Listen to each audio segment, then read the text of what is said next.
this video, we're going to look at the integration of some harder trig functions to start with, and then we're also going to look at some different ways to integrate by inspection. So some standard results and also some trickier ones. Okay, standard results first of all. So we've seen most of these before. If you integrate sine, what you get is minus cos x plus c. If you integrate cos, you get sine x plus c, your constant of integration. And if you integrate sec squared, you get tan x plus c.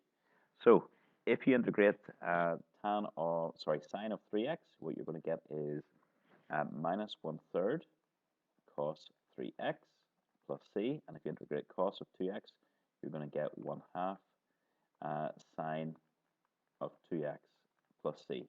So notice the angle bit stays the same, and then you have the angle bit stays the same. And if you differentiate this function, it does take you back to this. So a generally result which is useful is if you have sine, integrate sine mx dx with respect to x, what you get is minus 1/m cos mx plus c. And if you integrate cos mx dx, what you get is 1/m sine mx plus c. Now, why that is, as I was trying to say there, if you differentiate this one, for example, differentiate sine mx, what you get is m cos mx. So then you need to multiply it by 1/m to get rid of the m out the front. So if you differentiate this thing, you will get cos mx. So that's a very good standard result to learn. So integrate sine mx, you get minus 1/m cos mx. Integrate cos mx, you'll get 1/m sine mx, and then plus your c. Okay, it says using trig identities in these ones. So we've got tan x. We have to integrate this one. So the identity you're using here is the fact that tan is the same as sine over cos. So I think we've got this one in our notes already, but it's worthwhile doing it again. So that is the same. Sine is the same really as, if you differentiate cos, what you get is minus sine. So I'm just going to write that as minus sine on the top and then cos on the bottom. So that is correct what I've written down. So I've just taken a minus, put a minus inside, so I put a minus outside. And then what we have got here, you're in the form of, you've got your f of x on the bottom line and f dash of x, it's derivative on the top line. So what you really have is minus of ln of modulus of cos x plus c. And so that is the same as just going to be ln, using your third rule of logs, of cos x to the power of minus 1. And cos x to the power of minus 1 is the same as sec x. So it's really ln of sec x plus c. Okay, next one is another one which is quite common for them to ask, tan squared. And we don't know how to integrate, we don't know how to directly integrate tan squared, but we do know that tan squared, using your identity, so I'm just going to write these down over here. Remember your trig identity, sine squared x plus cos squared x is equal to 1. So how would you get tan squared if you divide through top and bottom by cos squared? You're going to sine squared divided by cos squared is going to be tan squared. Cos squared divided by cos squared is 1. And 1 divided by cos squared is going to be sec squared. So that means tan squared x is equal to sec squared x minus 1. So in this case, what we're integrating is integrating sec squared x minus 1. And up above, you can see there, if you integrate sec squared, you get tan x just. And then minus 1, you're just going to get x. And then also you've got your constant of integration, c. Okay, integration by inspection. This is a chain rule in reverse. Now, this is very, very important. So to do one like this, you've got this in the form where you have got f of x, and that f of x is to the power, that should be a square bracket, is to the power of m, and then you've got f dash of x. So you've got it in that basic form. So what you want to do in this quick case is raise the power of the f of x bit by 1 and then differentiate to see what you get. So we're going to try to do this one. I'm going to try differentiating sine cubed of x. Just get rid of this over here. It's in my way. So differentiating sine cubed. If you differentiate sine cubed, what you're going to get, differentiate with respect to the power, you're going to get 3 sine squared x. Differentiate the sine with respect to the sine, you're going to get cos. That's what we've got. Okay, I like to add in another wee line. This is clearly 3 times, I was hoping this would be sine squared cos, like we have in our integration, but it's not, so it's 3 times too big. So if I just multiply it by 1/3, so 1/3, if I differentiate 1/3 of sine cubed, it's clearly going to be 3 times smaller, so it's going to be sine squared x cos x. So I see if I differentiate 1/3 sine cubed, I get sine squared x cos x. That means if I integrate sine squared x cos x, I'll get 1/3 sine cubed. So you can see it is just going to be equal to 1/3 sine cubed x plus c. Exactly the same idea in the next question. I'll make myself a little bit of room here. In the next question, I'm going to try differentiating cos the power of 6x. I'll put a wee bracket around this time, make it a wee bit better looking. And if I differentiate that, what I'm going to get is differentiate with respect to the power, you'll get 6 cos the power of 5x. And then differentiate with respect to the cos, you'll get minus sine x. Okay, so it's not quite as nice, this one, but I'll just say, therefore, if I differentiated minus 1/6 of what I had done the first time, what you're going to get is cos to the power of 5x sine x. So that means my answer here is just going to be equal to minus 1/6 times cos to the power of 6x plus your constant of integration c. Okay, we're going to look now at integrating powers of sine and cos. Now, it's very important that there's 2 different ways of doing this. The first one, 2 different methods, and the first method is when n is odd, the power of sine or cos is odd. So if that is the case, you're going to use sine squared x plus cos squared x equals 1. We're using this identity. So what you do here is you split this up to be sine x upon sine squared x. And then what we can do is we can rewrite the sine squared x, sorry, I should say, it's going to be equal to, oh, made a mistake there, it's going to be equal to 1 minus cos squared. Okay, not quite ready to integrate yet, just get it all, multiply it out, and then you're good to go. And that's what we get. Okay, now you're ready to integrate sine, you're going to get minus cos, and I'm going to omit the working out for this one, but you've just seen how we would do this one. To integrate this term here, what you would do is you would, to integrate this term, what you do is you would raise the power of this by 1, so it's cos cubed, and differentiate cos cubed. So you're using inspection to do it. So when you integrate minus sine cos squared, what you're going to get is 1/3 cos cubed x dx. Cos cubed x. Now I've omitted the working out for that. Please go through that if you need it, but you'll see that is correct. Okay, same idea for the next one. We would rewrite this as cos x times cos squared x dx. Then you would rewrite it as cos x, and you change your cos squared to be 1 minus sine squared x, and multiply out, and you will get cos x minus cos x sine squared dx, and then you can integrate that. If you integrate cos, you will get sine x, and if you integrate the next bit, you're going to get 1/3 minus 1/3, I should say, sine cubed x. Again, I've omitted the working out for this bit. I will just do it this time. So if I differentiate sine cubed x with respect to x, what you would get is 3 sine squared x cos x.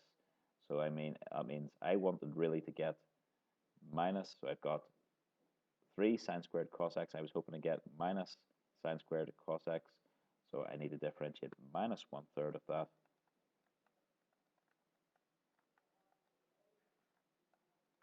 And if you differentiate minus 1/3 of that, what you're going to get is minus cos x sine squared x.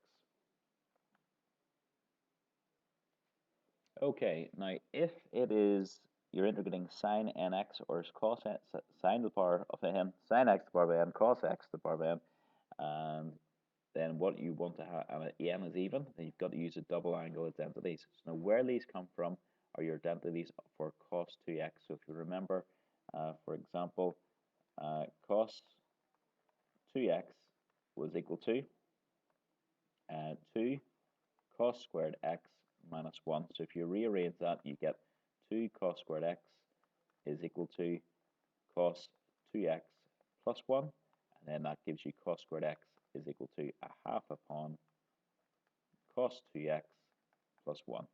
So this thing here, we can integrate cos 2x, we can integrate, and you can see in the previous page, I had a couple of results for you there. Okay, we're going to look at these two things. Okay, so for the first one, we had to integrate sine squared. So your sine squared, you're just going to write that as a half upon 1. So it's a half upon 1 minus cos 2x. Oh, forgot my bracket, dx. You can just take that half out the front if you want, or multiply through the half by the half, whatever way you want to do it. And then we just integrate. So you're just going to get half upon, it's going to be x minus, and it's going to be a half sine, the angle stays the same, so it's 2x, and plus your constant of integration. And all you need to do is multiply out. This is where you could have multiplied out earlier. It may have been a wee bit easier. You've got a half x minus a quarter sine 2x, then plus your constant of integration. Exactly the same idea for the next one. I'll do it the other way then. I'll just write this as a half, first of all, of, it's going to be, where are we, sorry, a half times cos 2x minus 1. And this time I'll multiply it. That's just going to be a half, sorry, the integral of a half cos 2x minus a half. And then if you integrate that, that's going to be minus 1/4. It is not, and it's nonsense. It's going to be plus 1/4 sine 2x, and then minus 1/2x, and then plus your constant of integration. Okay, this next big example is quite a strange one. It says, using substitution for integrals of the form, the integral of sine mx cos mx. Then if your m is odd, you let u equal cos x. If m is odd, let u equal sine x. So in this case, the sine one is odd, so that means we're going to let, sorry, in this one we've got our sine is odd, sine one is odd, so we're going to let u equal the cos x. So in this case, you say let u equal cos x, and then let's just go from here and see how we get on. So integration by substitution, we've done that a couple of videos ago. Du by dx, first of all, differentiate cos, you're going to get minus sine x. That means my du is equal to minus sine x times dx. Put an integration sign around that. So what we've said, we're going to change our integration sign, and minus sine x and dx just all becomes minus du. And also what we have got our cos the power of 4. So we'll just sort it out. Cos to the power of 4x, that's just going to be u to the power of 4. And we also have sine squared to sort out then. So sine squared is going to be equal to 1 minus cos squared. So sine squared is really equal to 1 minus u squared. So what we have got, your whole integral becomes, right, we were changing our integration sign and we're changing minus the sine x and the dx becomes du. So it's actually going to become minus the integral of du. So what I've got rid of here, first of all, I've got rid of a minus sign, an integral, and my d minus sign, and the integral, and my dx becomes just minus sign minus integral du. And then we're left with our sine squared. Sine squared we have just worked out that is 1 minus u squared, and my cos of 4 is u to the power of 4.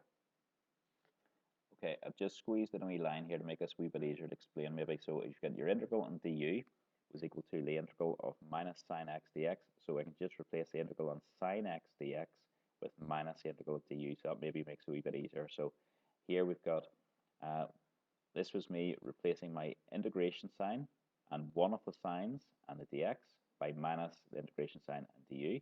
Then I've just got the sine squared, which is 1 minus u squared, and my cos to the power 4, which is u to the power 4. Okay, let's just multiply out them, and we're going to have u to the power 4 minus u to the power of 6 du, and then we'll just put a minus outside everything here, and I'm going to have u to the power 5 over 5 minus u to the power of 7 over 7 plus my constant of integration, and I'll just bring the minus in this time. That's going to be u to the power of 7 over 7 minus u to the power 5 over 5 plus my constant of integration. We'll go up here to finish this off. I'm going to take a common denominator of 35. So that's going to be 5 u to the power of 7 minus 7 u to the power of 5 plus my constant integration. And then I will take 1 over 35 outside and factorize inside. What could I pull outside?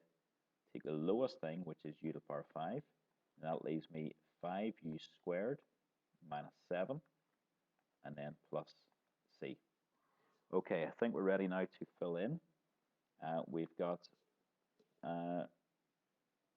1 over 35. I probably should have, to be honest, just put it in here. I will put it in here at this stage, so we could just put it in at this stage.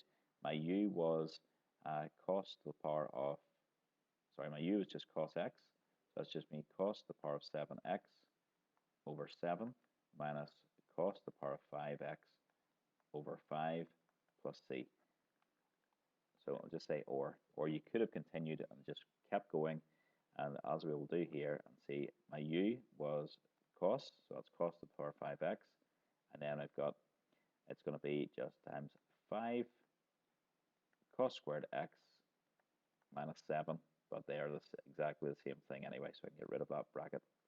That wee bracket there is unnecessary, and that's it.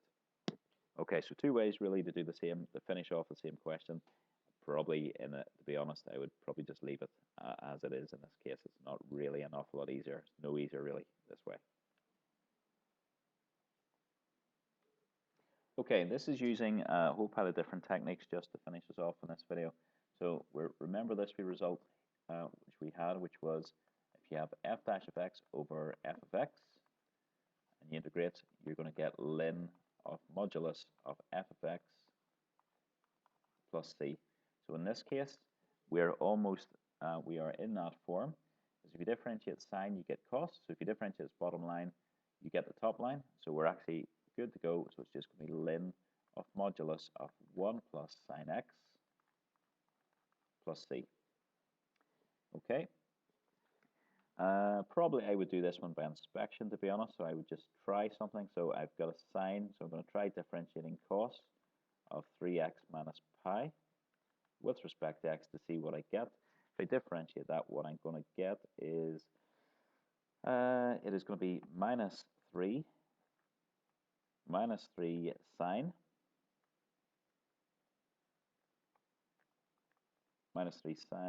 of 3x minus pi. So not quite what I want.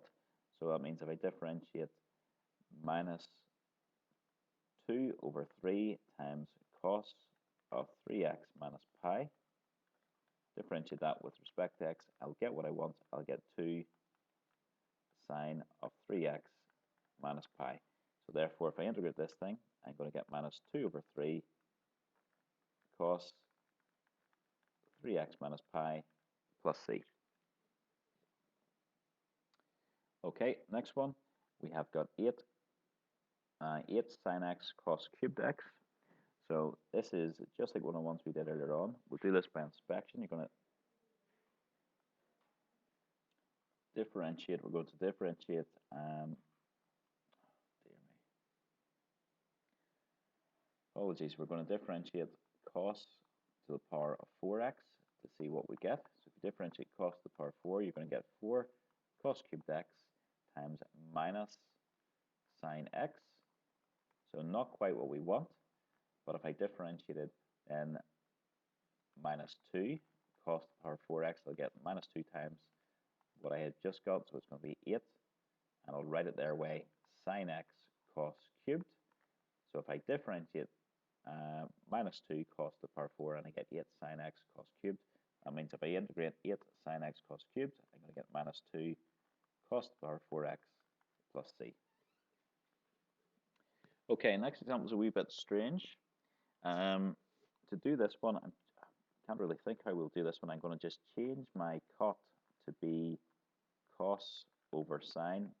Oh, there we go. There, then it's now very, very easy. So if I can see my sine on the top, sine on the bottom will cancel out. Just leave me cos x. And if you integrate cos x, you're just going to get sine x and plus your constant of integration. So a nice, easy one for us there. Okay, next one as well looks tricky.